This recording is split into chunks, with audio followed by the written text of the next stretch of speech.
Kwa nini bundi anahusishwa na imani za kishirikina? Katika ukimya mzito wa usiku ambapo dunia yote imelala, kuna macho mawili makubwa ya dhahabu yanayotazama kila kitu ndani ya dunia. Wakati ndege, wanyama wakijificha viotani jua linapozama, yeye ndipo anaanza ajira yake. Huyu ni mlinzi ambaye tumempa sifa ya ukatili, mnyama ambaye kosa lake pekee ni kumshinda mwanadamu uwezo wa kuona gizani. Licha ya kuwa kiumbe mwenye akili na uwezo mkubwa, mwanadamu amemvisha koti la uadui, akimuita mjumbe wa kifo na mshirika wa wachawi. Bundi ni miongoni mwa ndege wenye kustaajabisha zaidi duniani. Tofauti na ndege wengine, bundi ameumbwa kwa namna ya pekee inayomfanya awe mwindaji hodari wa usiku. Bundi ni miongoni mwa ndege wenye kustaajabisha zaidi duniani. Tofauti na ndege wengine, bundi ameumbwa kwa namna ya pekee inayomfanya awe mwindaji hodari wa usiku. Hebu wazia, ndege anayeweza kusikia mdundo wa moyo wa panya aliyejificha chini ya sentimita 30 za theluji au nyasi kavu.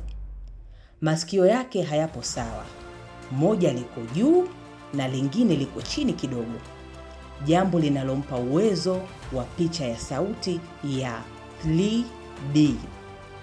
Manyoya yake yana ncha laini kama sufu zinazomeza mawimbi ya sauti. Anakuja, anashambulia na kuondoka bila hewa kutikisika. Ni mwindaji asiye na kivuli. Mhanga wake, panya au nyoka, hufa kabla hata hajajua kuwa kuna kiumbe kinamshukia kutoka angani. Lakini kwa nini binadamu humuhusisha na imani za kishirikina? Kwa karne nyingi, sauti yake imetafsiriwa kama ishara ya kifo au nuksi. Sauti yake ya huzuni inayovuma usiku wa manane inagusa sehemu ya ubongo wetu inayohusika na hofu. Sauti yake hufanana na mlio wa kuomboleza, lakini kisayansi ule ni wito wa upendo au tangazo la mipaka ya himaya yake. Muonekano wa bundi ni wa kipekee kiasi kwamba unagusa sehemu ya ndani kabisa ya saikolojia ya binadamu. Hatumwogopi bundi kwa sababu ni mbaya, bali tunamwogopa kwa sababu ya jinsi maumbile yake yalivyovunja kanuni za kawaida za ndege tunaowazoea. Binadamu anapomtazama bundi anahisi anatazamwa na mtu au kiumbe chenye akili inayoweza kusoma siri zake. Macho yake hayatingishiki, yamefika kwenye fuvu, hivyo anakukodolea bila kupepesa, jambo ambalo kisaikolojia linaashiria uchunguzi wa kitisho. Tunapoona bundi anageuza kichwa huku mwili umetulia, ubongo wetu unatafsiri kuwa huyu ni kiumbe aliyeasi sheria za asili. Hii inatengeneza hisia ya uoga wa kumwona kama kiumbe wa kishirikina. Macho ya bundi mara nyingi huwa na rangi ya dhahabu iliyokolea, njano au hata nyekundu yanapomulikwa gizani. Macho haya yanang'aa kama mkaa wa moto.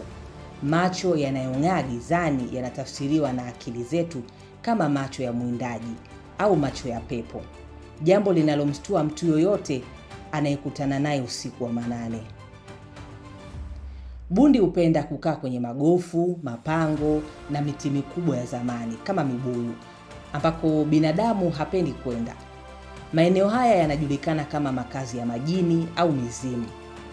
Kwa kuwa bundi anapatikana huko, amechukuliwa kuwa ni mlinzi au mjumbe anayetumwa na viumbe wa maeneo hayo kuleta ujumbe mbaya kwa walio hai. Hatumwogopi bundi kwa sababu ni mbaya. Tunamwogopa kwa sababu ana superpowers ambazo sisi hatuna. Ni hofu ya kiumbe anayeona pale sisi tunapopapasa na anayenyamaza pale sisi tunapopiga kelele.